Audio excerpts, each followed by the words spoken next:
The wine hadn't even touched my lips when he raised his glass and said, "My daughter could have married a doctor, but instead she chose nothing." Laughter followed. Not mine, hers, my wife. She laughed, soft, awkward, like it might make the sting fade. It didn't. I looked around the table, 10 faces, some smiling, some avoiding eye contact. No one spoke, except him, Walter Granger, CEO, self-made, or so he told everyone every time.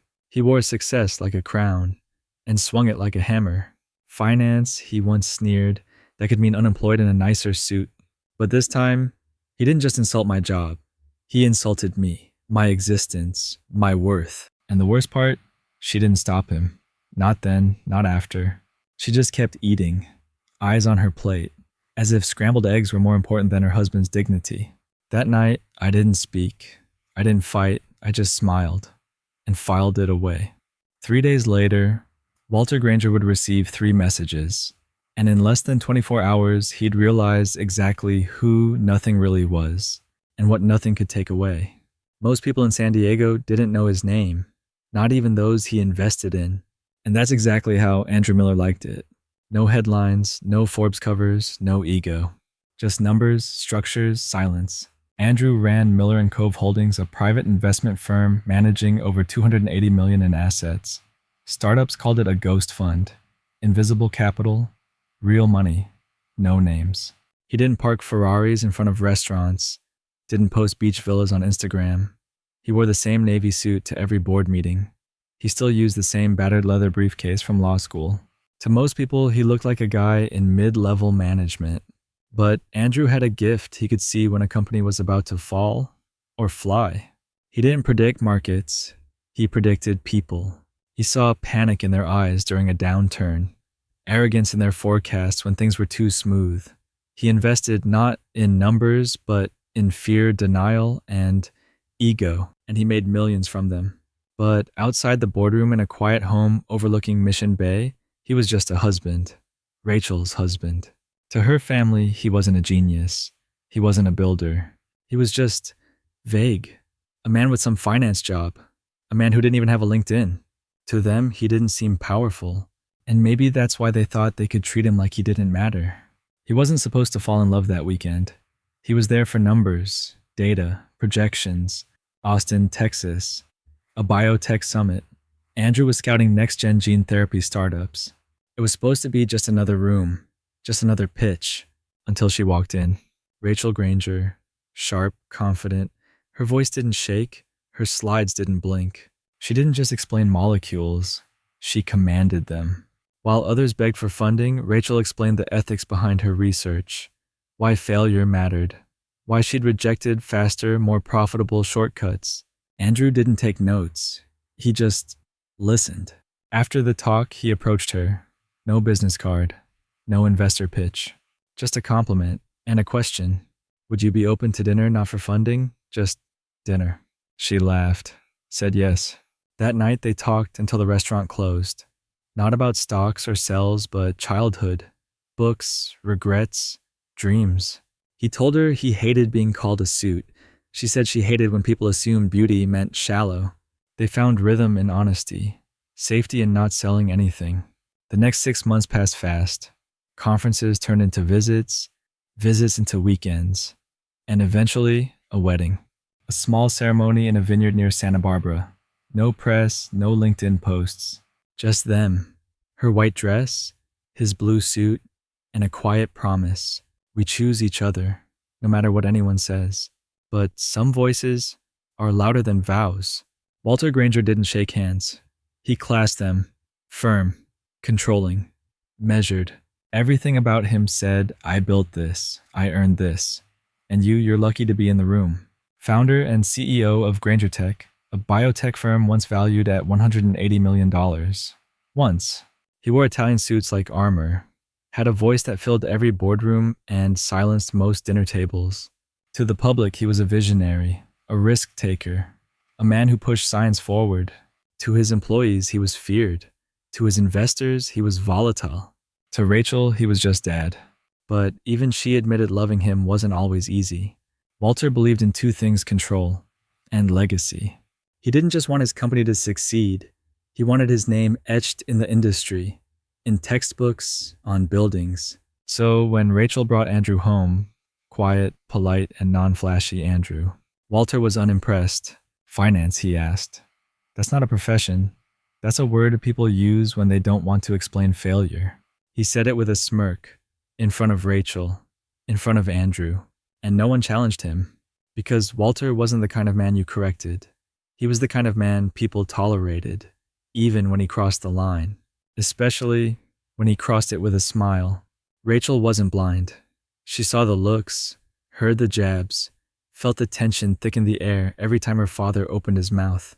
But she never pushed back, never said, "Dad, that's enough," never looked him in the eye and chose Andrew out loud.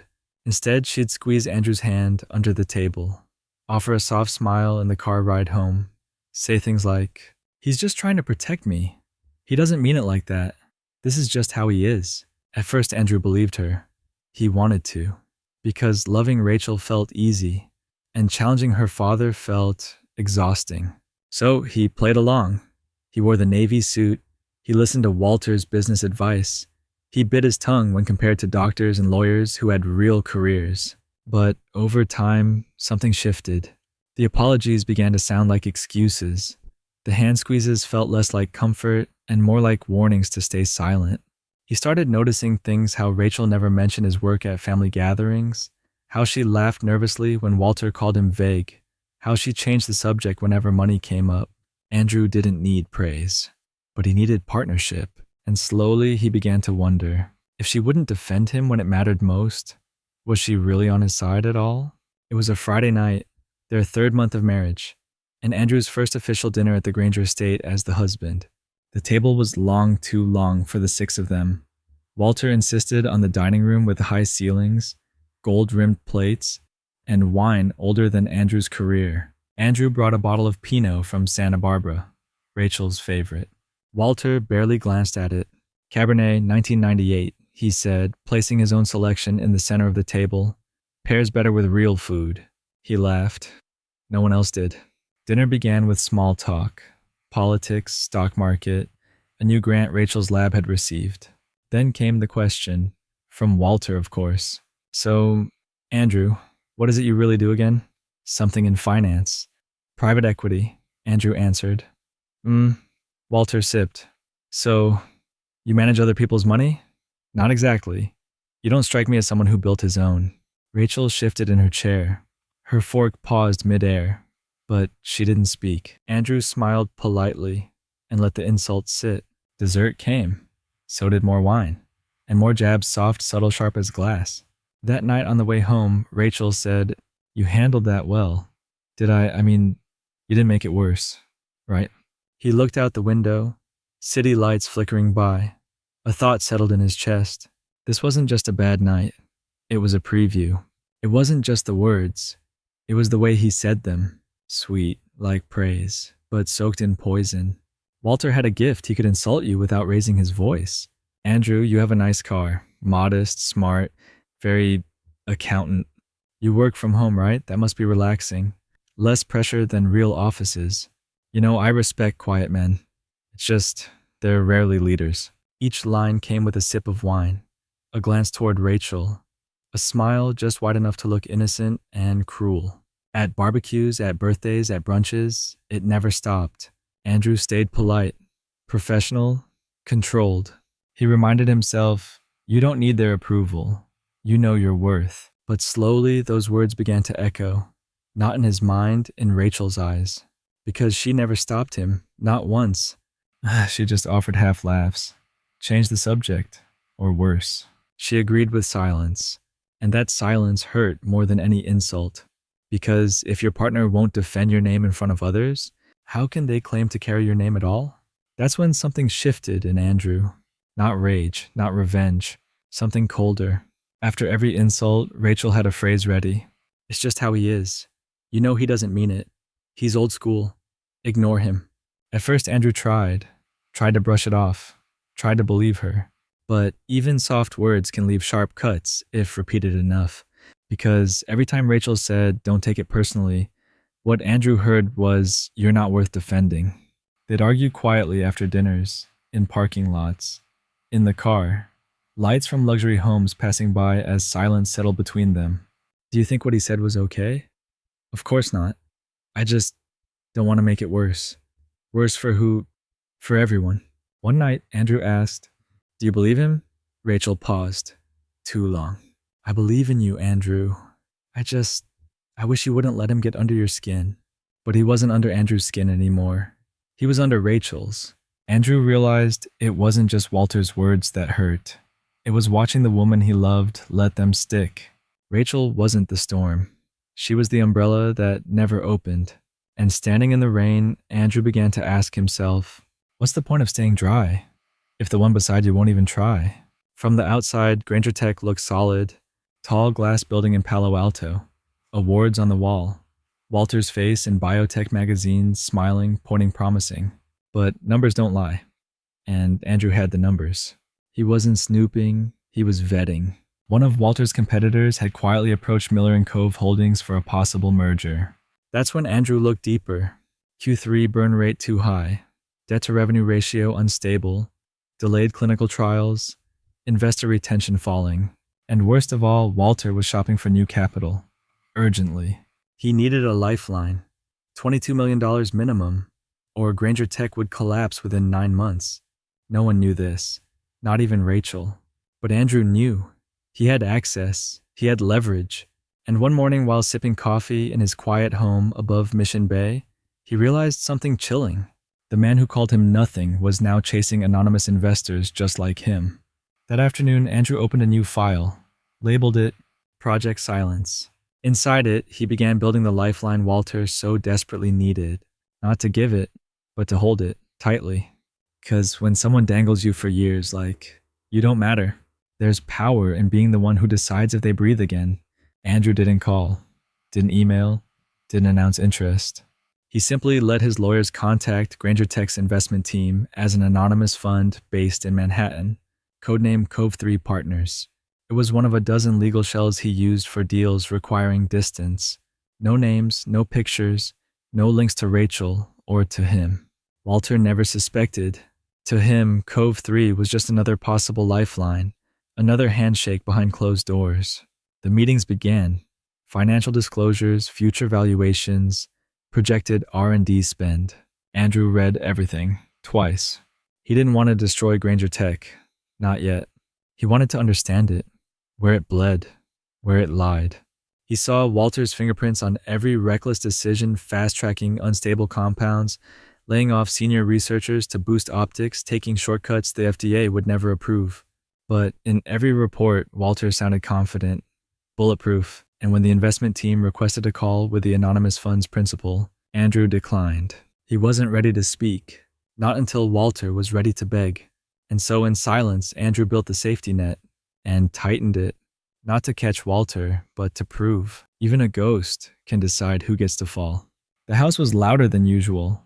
Laughter, music, glasses clinking. Walter's 62nd birthday. Friends from the board. Old colleagues. Family. Andrew didn't want to go, but Rachel insisted. Just come, smile. One dinner, then we leave. He wore the same navy suit, brought a rare whiskey one Walter once said he loved. Walter barely looked at it. Oh, I've moved on to something smoother. Dinner began. Long table, 20 seats. Andrew placed next to Harold Walter's brother-in-law, a heart surgeon with a boat and a habit of talking about it. 40 feet. Harold said bigger than most people's apartments. Everyone chuckled, except Andrew.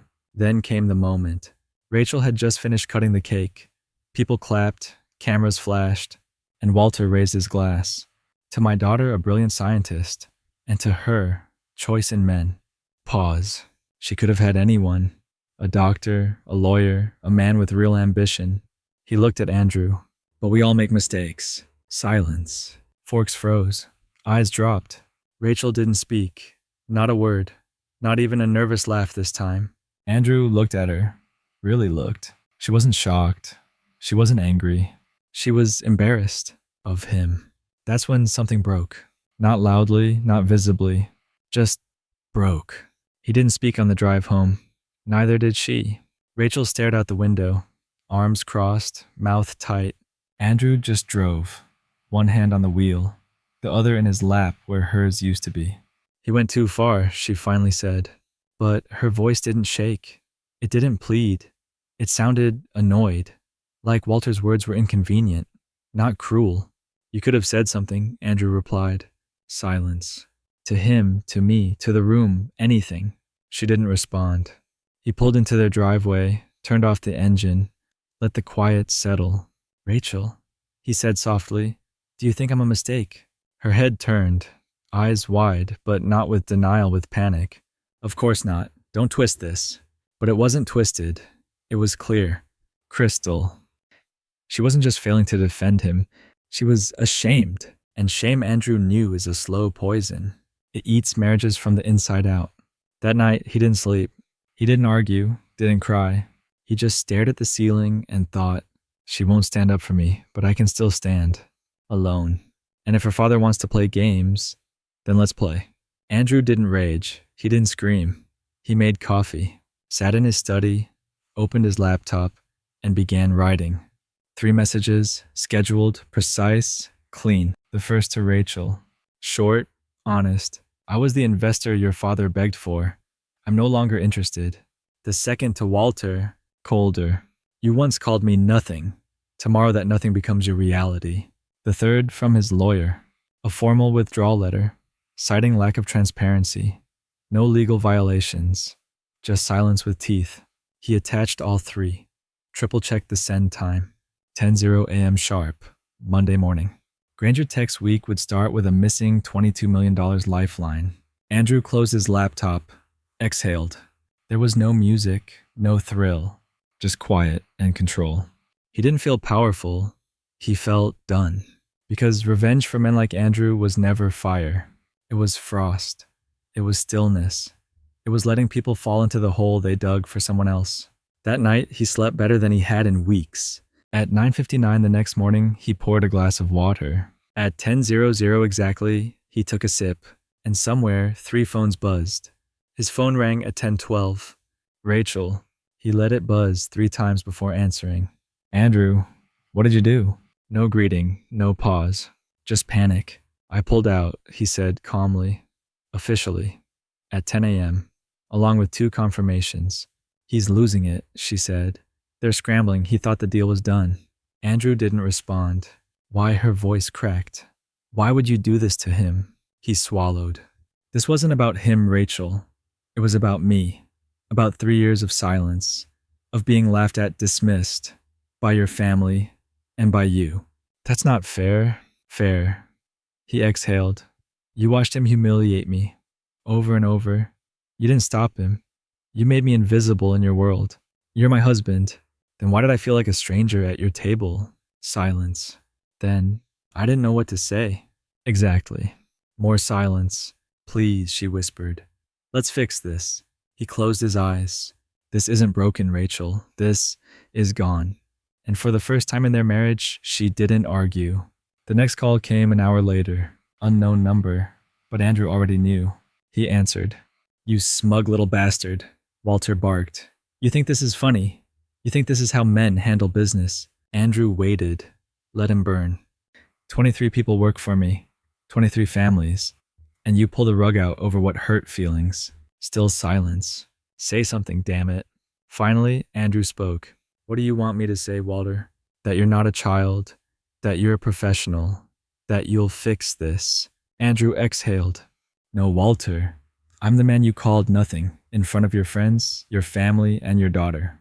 I didn't mean it. You did. Silence. Then softer. What do you want? An apology, a check? I'll give you equity. Just don't walk away. Andrew paused, looked out his window. I want you to understand what it feels like to need someone you thought was beneath you. Andrew, goodbye, Walter. He hung up. No anger, no noise. Just the sound of a kingdom collapsing from the inside. By Tuesday morning, Granger Tech was no longer the confident name on Wall Street whispers. It was a sinking ship, fast visible and loud. The offices in downtown Chicago were unusually quiet. No espresso machines humming, no hallway banter, just the sound of nervous typing and phones ringing without answers. At 10:07 a.m., HR received the first email. One of their junior investors had just resigned, no explanation. By noon, 2 more followed. The finance team gathered behind closed doors. They whispered, panicked, trying to figure out how to cover the $22 million shortfall in less than 10 days. Vendors began pulling out. One canceled a crucial product shipment. Another froze their services pending internal review. The ripple was immediate. Clients noticed. Shareholders asked questions. And the board, they scheduled an emergency session for that very night. Walter sat in his office staring at the signed withdrawal letter. He held it like it might burn through his fingers. There was no backup plan, no white knight, no miracle money. Just a single signature from the man he'd called nothing. One decision. 3 years in the making. And now his empire was bleeding out before his eyes. 6 months later, Andrew sat on the balcony of a quiet cottage in Asheville, North Carolina. No skyscrapers, no boardrooms, just pine trees, mist, and peace. Amberlin Ventures had opened a regional office nearby. Smaller team, bigger clarity.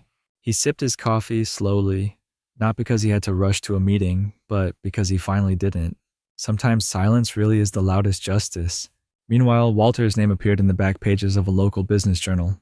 Former biotech CEO joins consulting firm near Midway Airport. The office photo showed him in a cramped, gray cubicle.